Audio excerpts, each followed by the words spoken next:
கருப்பயணிப்பன் சொல்றாரு, கலப்பு திருமணங்கள் தான் சாதியை ஒழிப்பதற்கு சரியான வழி அப்படின்னு. மதிமாறன் அந்த இடத்துல மாறுபட்டு என்ன சொல்றாரு, கலப்பு திருமணம் சாதியை ஒழிக்கும் வழி கிடையாது அப்படின்னாரு. ஏன் அப்படின்னா, 2 பேர் சமூக நீதி பார்வை இல்லாமல் சாதி மறுப்பு திருமணமே செஞ்சுக்கிட்டாங்கன்னா கூட ஏதோ ஒரு சண்டேல புருஷனோ பொண்டாட்டியோ உன் ஜாதி புத்தியை காமிச்சலன்னு சொல்லிடுவாங்க. ஜாதியை மீறுதல், மரபை மீறுதல் மட்டும் விடுதலை தராது. சமூக அறிவு, சமூக புரிதல் வேணும். அந்த புரிதல் வந்தாதான். இந்த பாயிண்ட்டை நான் யோசிக்கவே இல்லை.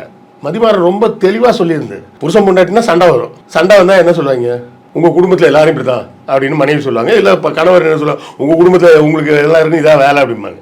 ஆனா சாதி மறுப்பில் திருமணம் செய்த 2 ஒரு கணவன் மனைவிக்கு நடுவில் சண்டை வந்தா இப்படி ஒரு வார்த்தை வர்றதுக்கு வாய்ப்பு இருக்குல்ல, உன் ஜாதி புத்தியை காமிச்சல அப்படின்னு சொல்றதுக்கு. மைண்ட்ல அது இருந்துட்டே தான் இருக்கு. ஏதோ ஒரு மூலையில இல்லாம இருந்தாதான் அந்த சாதி மறுப்பு திருமணம் சரியான சாதி மறுப்பு திருமணம். சாதி மறுப்பு திருமணம் ஒரு அரசியல் தத்துவத்தோடு சேர்ந்ததாக இருக்கணும். அப்பதான் அந்த சாதி மறுப்பு திருமணமே ஸ்ட்ராங்கா நிற்கும். முதல்ல சாதி மறுப்பு திருமணம் ஸ்ட்ராங்கா நிற்கணும், அப்புறம் தான் சாதியை ஒழிக்கும்.